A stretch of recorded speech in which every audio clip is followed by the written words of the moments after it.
Coucou les petits loulous, j'espère que vous allez tous très bien. On se retrouve aujourd'hui pour une nouvelle histoire. Cric crac, mon histoire commence. Le chien de la bibliothèque.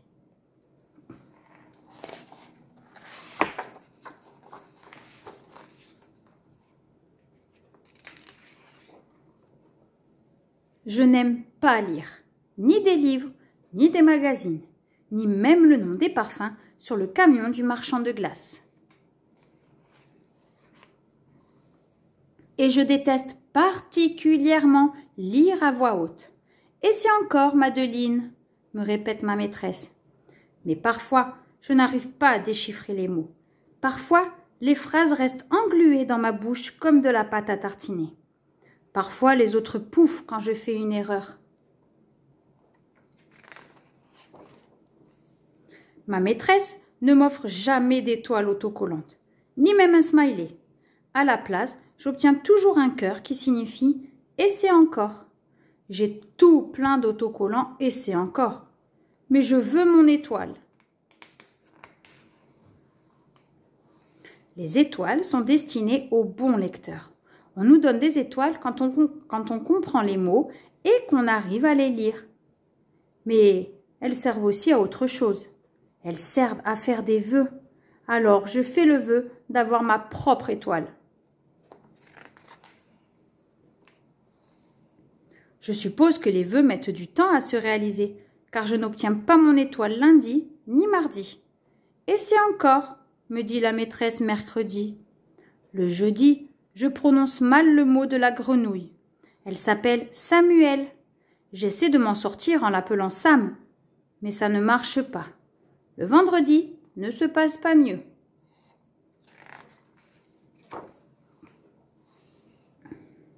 Le samedi, maman m'amène à la bibliothèque. « Bonjour Madeleine, me dit Madame Fossette, c'est notre bibliothécaire. »« Je n'aime pas lire, je lui rappelle au cas où elle aurait oublié. »« Oh, je m'en souviens bien, mais aujourd'hui, nous avons quelque chose de spécial. Cela pourrait te plaire. »« Madeleine, voudrais-tu faire la lecture à un chien ?»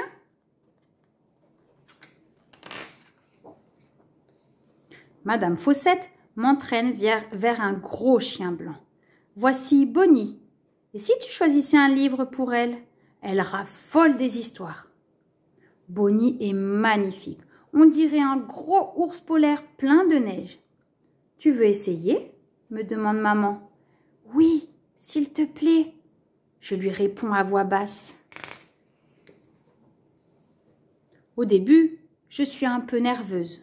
Je mélange toutes les lettres. Les mots sonnent bizarrement. Mais quand je me tourne vers Bonnie, elle me regarde droit dans les yeux. Elle ne se moque pas. Je me sens mieux. Je réessaie. Au milieu du livre, je bute sur un autre mot. Cela ne dérange pas Bonnie. Elle pose ses grosses pattes sur mes genoux et me laisse la caresser jusqu'à ce que j'arrive à le lire correctement. Depuis ce jour, Bonnie et moi lisons ensemble tous les samedis. C'est amusant de lire quand on n'a pas peur de faire des erreurs. Bonnie m'aide à comprendre que ce n'est pas grave d'aller lentement et d'essayer encore, comme le conseille l'autocollant. Je n'ai toujours pas d'étoile, mais je sais me montrer patiente, comme Bonnie. Bientôt, je vais devoir lire en classe une fois encore. Mais quand je vais à la bibliothèque, Bonnie n'est pas là. Madame Fossette non plus. Veux-tu attendre un autre chien? Me propose l'autre bibliothécaire. Non merci. Je réponds aussi poliment que possible. Ne t'en fais pas, me rassure maman plus tard. Bonnie était simplement occupée aujourd'hui.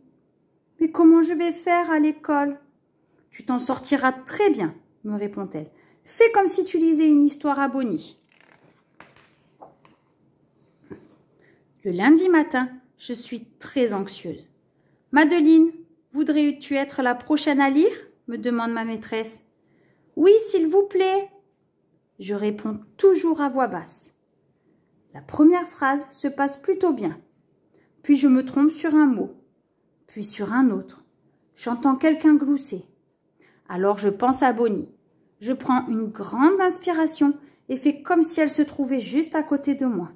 Et en un clin d'œil, j'atteins le bas de la page. Je regarde la maîtresse. Elle a un immense sourire. J'ai réussi, j'ai eu mon étoile. Le samedi suivant, nous retournons à la bibliothèque.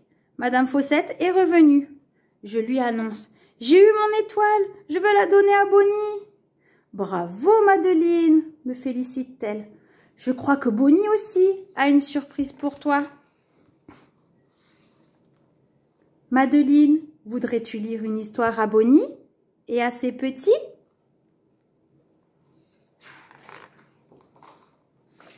Oui, s'il vous plaît, je réponds d'une voix forte et claire. Cric-crac, mon histoire est terminée. Si tu as aimé cette histoire, laisse-moi un petit pouce bleu. Et si tu veux savoir quand une nouvelle histoire est disponible, demande à un adulte si tu peux t'abonner. À bientôt les petits loulous, bye bye.